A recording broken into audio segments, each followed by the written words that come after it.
some reason has been fraught with delay, and we'll try and drill down into that, is launched. And also, supposedly, they're speeding up, really, the visa process. But yesterday they were saying they hoped it could be in place by Tuesday.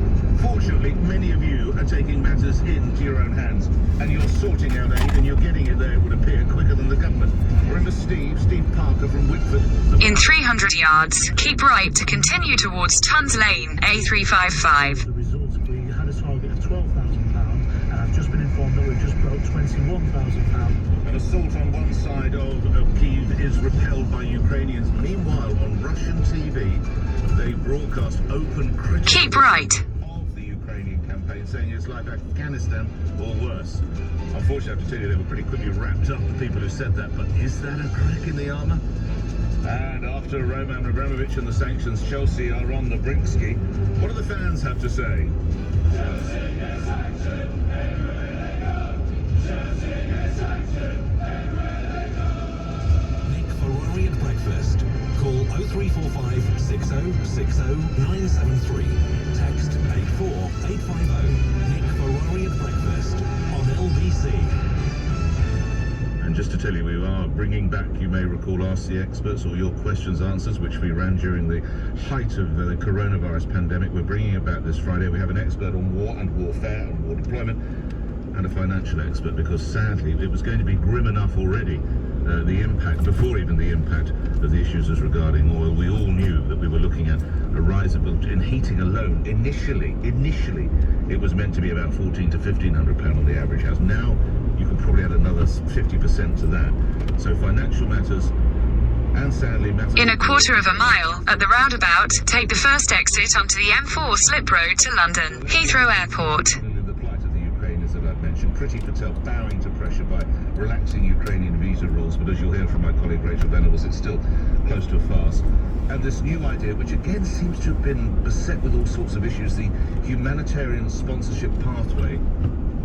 I mean, for a man such as Boris Johnson, who revels in journalism and sometimes even the dark arts of tabloid journalism, how he could have signed off on something called the humanitarian sponsorship pathway. It is utter cobblers. Just help a hand or give a Ukrainian, there must be, actually UK, there's something to be played. Quite appalling. I'll explain more. Are you ready to provide a home for a Ukrainian? But let's catch up with what we heard from the Home Secretary, and clearly it's not working. LBC's Rachel Venables in the studio. Rach.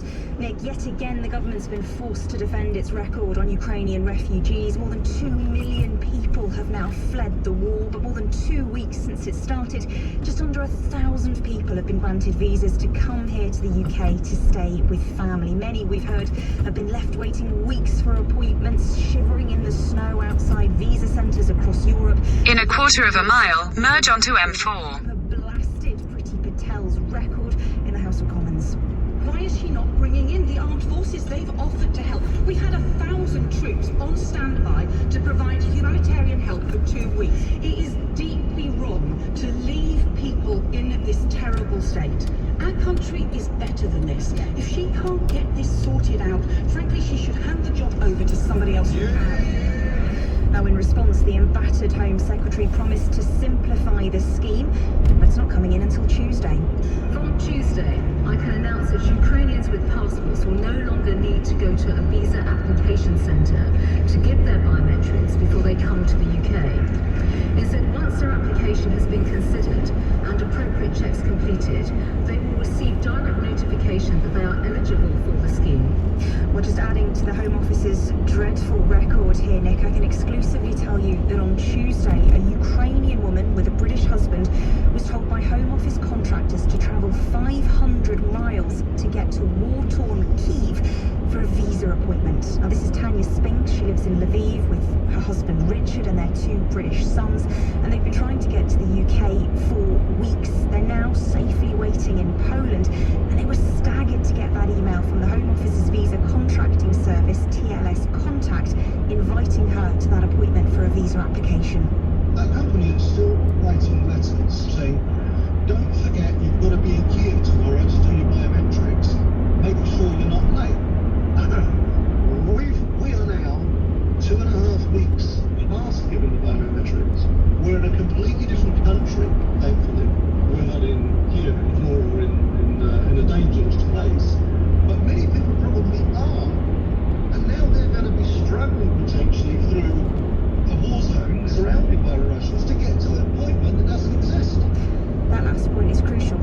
Office, Nick, has been closed for weeks now, so had they gone, and the email seems to have been an automatic reminder, this is probably an admin error because the appointment had been booked in weeks ago, but they're still sending out those reminders, and as he pointed out there, who else is receiving them and what action are they taking? And to make matters worse, Tanya's already had her visa technically granted. She was one of the first 50, but it hasn't been issued yet. They are still waiting.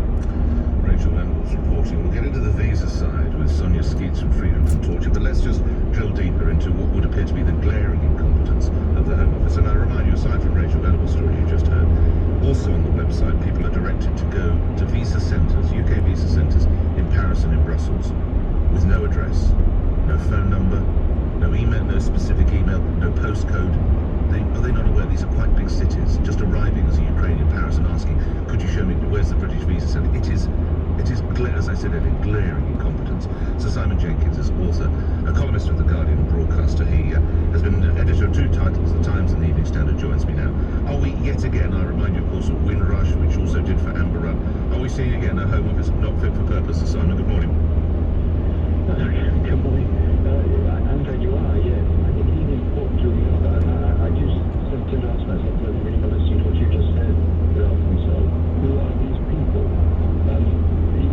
Honestly, I think even if I was fanatic with payment of immigration, if I behave quite like this, some of it does get back to Theresa May's notorious hostile environment policy, which was, I personally experienced this from a friend, deliberately intended to deter people from trying to come to this country. But it's still very difficult to imagine how people get what's and perpetrate some of the inhumanities that you've been describing. I think it does. I was talking to someone the other day on this exact subject from the Home Office, and they actually said, well, you've got to remember, we've been under pressure for years from politicians, particularly conservative politicians, to clamp down on immigration. That will be overriding demand on us, clamp down on immigration. And I just don't think they've got a level system. Even when they're seeing 4 million people possibly swarming across Europe escaping death. And I just am sort of astonished as ever either. I do. How far out of step are they, do you sense, Simon, with the attitude of the British public? Well, I think it's very difficult. When you talk to people who are against immigration, I can say, well, why? They're not coming to your street or whatever. What is it you're worried about? Now, in the old days, it used to be to do with race and to do with colour and so on.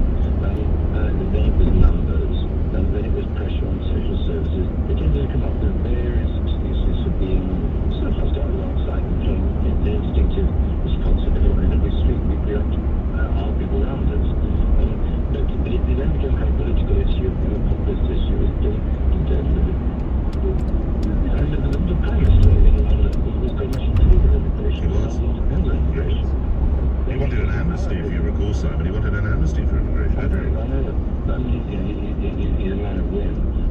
But I can only assume that you get into a culture in an organisation like the Home Office where everybody does well if they cut immigration, period. Everybody does well if they thought up a new scheme to make it less likely that people get into rubber dinghies and try and get across the channel.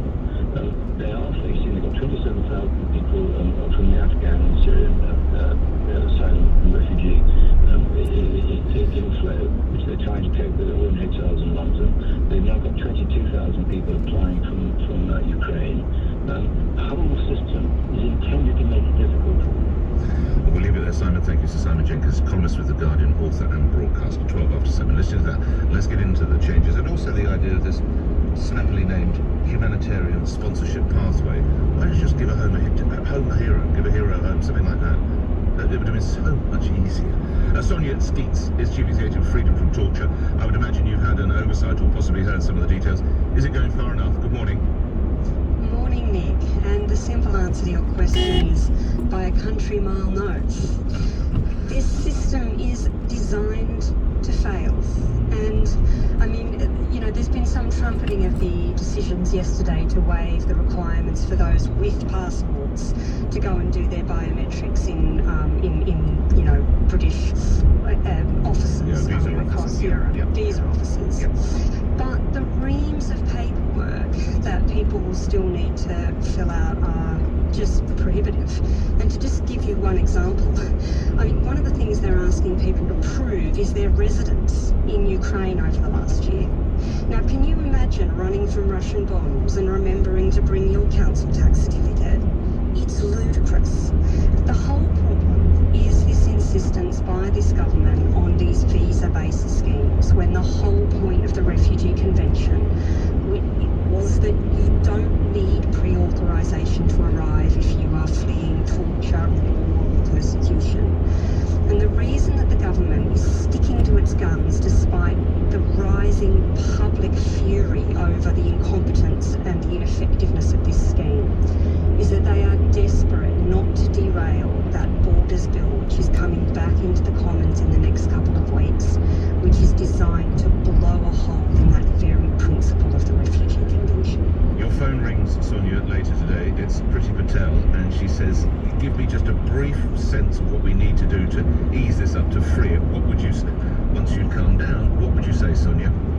I'd say two things. First of all, get into step with our European partners and waive visa requirements for Ukrainians who are fleeing this war.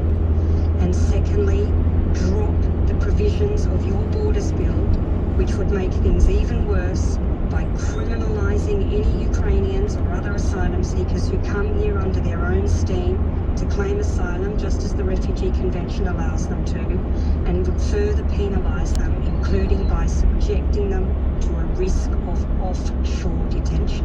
Always good speaking with you, Sonia Skeets, Chief Executive of Freedom from Torture. So what precisely has happened here? This is a country that likes to pride itself on its Human Rights Act record, and with justification.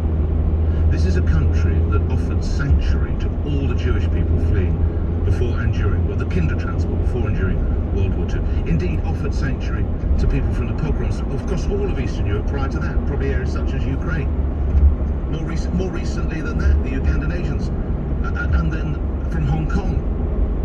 We have a Home Secretary who is descended from a Ugandan Asian. We have a Deputy Prime Minister who is of Jewish descent. You have a radio broadcaster who, my grandfather came in here. What has happened to all of this?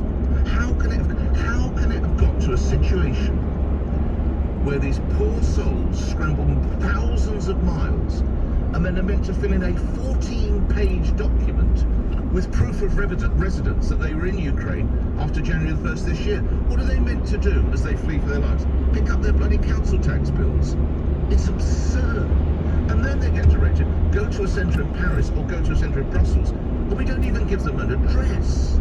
Or we suggest... In 2 miles, at junction 3, take the A312 exit to Harrow, Hayes.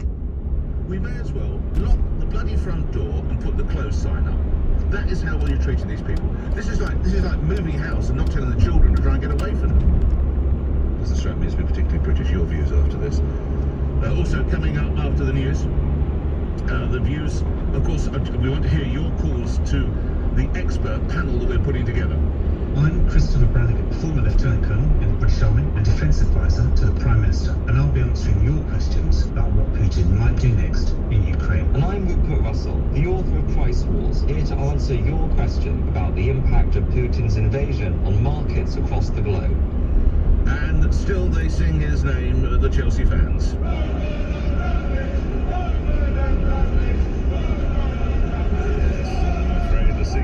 Come to an end. The 7:15 LBC News headlines with Simon Conway. People in Britain will be encouraged by the governments to open their homes to Ukrainian refugees. The UN Security Council will meet later at Russia's request to discuss its unproven claims the US is helping Ukraine to develop chemical weapons. And new figures show the UK economy grew by 0.8% in January, more than reversing the fall in December. LBC weather, wet and windy for many, but some sunny spells too. A high of 13 degrees.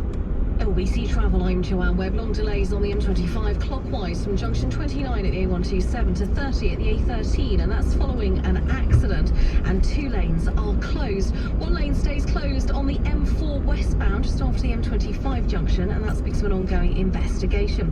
1 lane's also been closed on the M1 northbound just after junction 10 at Luton Airport, and that's following an accident. In Guildford, very busy on the A3 southbound to Clay Lane, that's also after an accident. The Strand underpass remains remains closed northbound, and as a result, there are queues northbound over Waterloo Bridge. And do expect delays again in Whitechapel and Aldgate because Whitechapel High Street remains closed in both directions. This is LBC. The Wi-Fi's down. Wi-Fi. This is broadband rage. It happens when your internet drops out and the red mist descends. Why suffer like this? Get the UK's first unbreakable Wi-Fi. Only BT's new hybrid home broadband is backed up by EE's mobile network. One day all broadband will be like this. 4G coverage required. 4G connection takes up to 175 seconds. Verify bt.com/verify hybrid. Call Nick Ferrari now. 0345 6060 973 LBC. We don't do slapdash. We don't do sloppy. We don't do bodge jobs. And we never do that'll do. We do a job properly. We're Trust a Trader, and we're proud of all our members. In a quarter of a mile at junction 3, take the A312 exit to Harrow, Hayes. Just type it into trustatrader.com and you'll get reputable, reviewed tradespeople in your area, because you can always trust a trader. We all know life is full of twists and turns, and sometimes plans just change. Exit at junction 3. Train with Avanti West Coast, we make it easy for you to change tickets bought in advance. Just request your change and we'll swap your tickets to a different date or In a quarter of a mile at Cranford Parkway interchange, take the 4th exit onto the Parkway, A312. Feel good travel. Advance tickets only. Admit fee applies for changes requested after 6 p.m. day before departure. Further conditions apply. Hi, my name's Adrian. I've been in a wheelchair for literally half my life, and with the support of some amazing care workers like Ross, I've built my own business, I've got my confidence back, and I still made the best jerk chicken. I'm Ross, and I love my job as a care worker because I support people to reach their goals and dreams. I love the teamwork, developing new skills and doing new things together every day. Search Care Careers now for a job made with understanding, made with teamwork, made with care. Hey, business types, meet Ed. Ed's head is always in the clouds. Can you hear us up there, Ed? He knows it's time to update his business phones to something smarter and simpler, like Circaloop, the new app-based phone system that connects everyone, everywhere. It's easy to set up and easy to use, with no clunky hardware, no contracts, and no overblown costs. Hey, Ed, come down and get your free 7-day trial at Circaloop.com. Circaloop, now you're talking. Your health is exactly that. Yours. So if you've been worried about ongoing aches and pains, you don't have to wait. And you don't need a GP's referral to see a specialist either. Get the accessible, affordable and personal care you need as soon as you get in touch with the London Clinic. This is your health, your way. The London Clinic. Search the London Clinic Your Health and contact us today. Nick Ferrari at breakfast on LBC. Call 0345 6060 973.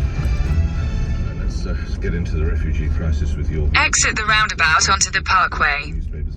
The Daily Mail spells it out. Europe's biggest refugee crisis since the war. 4 million fleeing Ukraine. And of course, if you're trying to get to the United Kingdom, helpfully some of you are told to go back to Kyiv.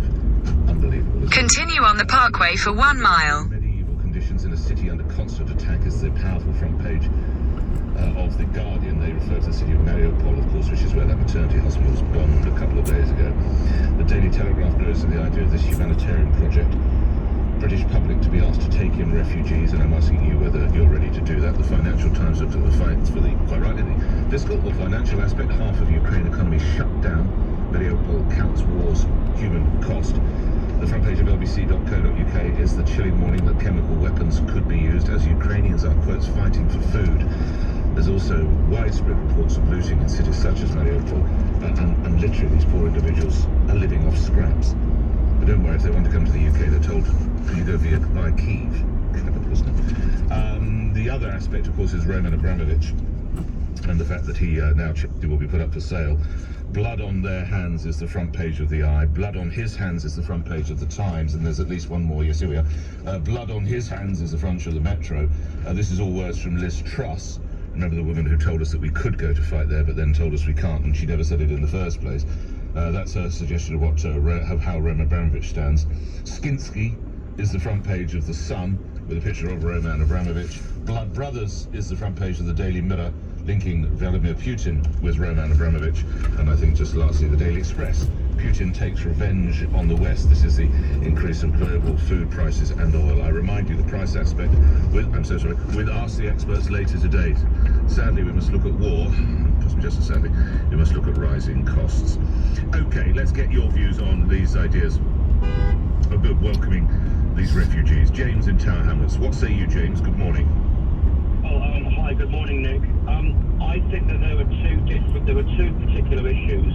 The first is a security issue, and we are in a state of sort of hybrid warfare with Russia to all extents and purposes, and they have sent people here with polonium and Novichok and all that sort of thing before.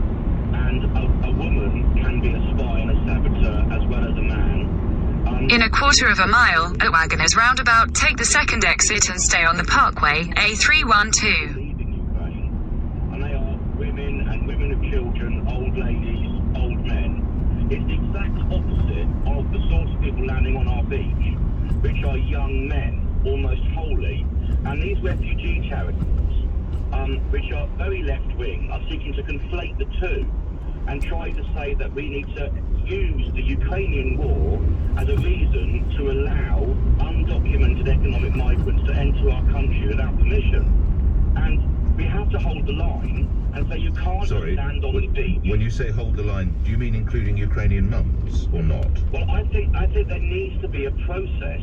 Well, no one's saying they just come in unchecked, but what we don't do is try and send them back to Kyiv or into cities and not give them an address to go to. We must be more welcoming. What we need to do, because look, I think what we need to do, remember all those people that were in Belarus recently, that were sent... Exit the roundabout onto the Parkway.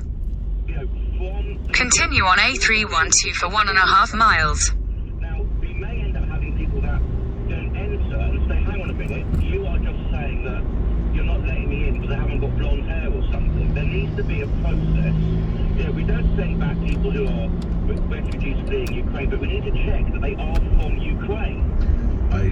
Not for 1 second have I said you just open the door and let everybody come flooding in, but we must be able to expedite. I refuse to believe this cannot be made more simple or simpler. James, thank you.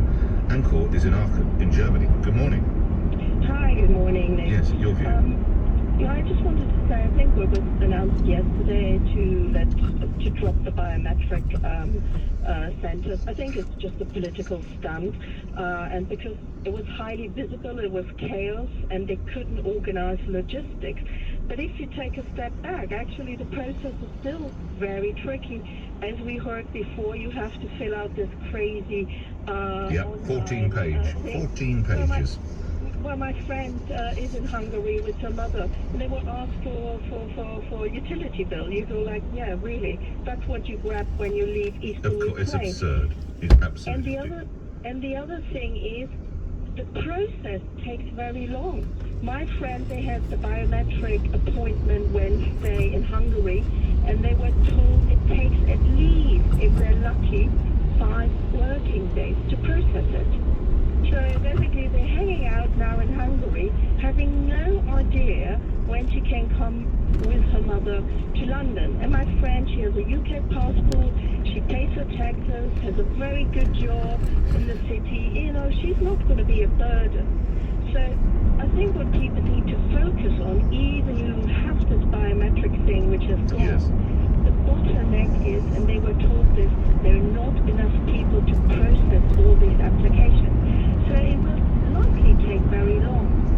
I fear it will. Let us know how you get on with the deal in the situation in Hungary. And of course, thank you for that. Must move on to get more involved, more folk involved. 7:27. Matthew and Heathrow. Matthew, what can you tell me? Good morning.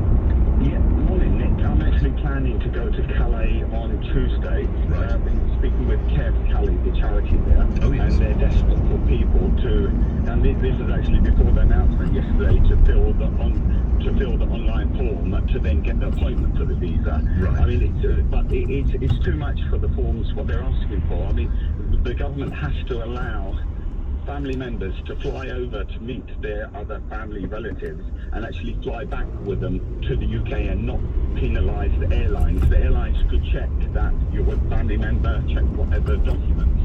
And I actually inquired with Border Force a couple of days ago if I was to fly there. I applied private aeroplanes, small aeroplanes. All right. I fly to Calais, and you can, there is a procedure. I've got to fly to one of the major airports that has a Barorama system, and there's a procedure where if I come back with a family member of Ukrainian, they will initially detain the person, do their investigations, and then they get leave to enter if they have the necessary. So is that what you plan to do? Well, I'm actually going to go to Calais. No, I'm going to go to Calais. Work it I'm out. going to help people do the form, and I'm going to see. When are you coming back? When are you coming back? I've been planning to come back on Tuesday. Give me a call. Will you give me a call Tuesday morning if you're back, or Wednesday morning if it's... Will you do that? Yeah, Wednesday. Okay, give me a report on when you get on. Make it Wednesday. Just have a quick word with my colleagues so we can book that in.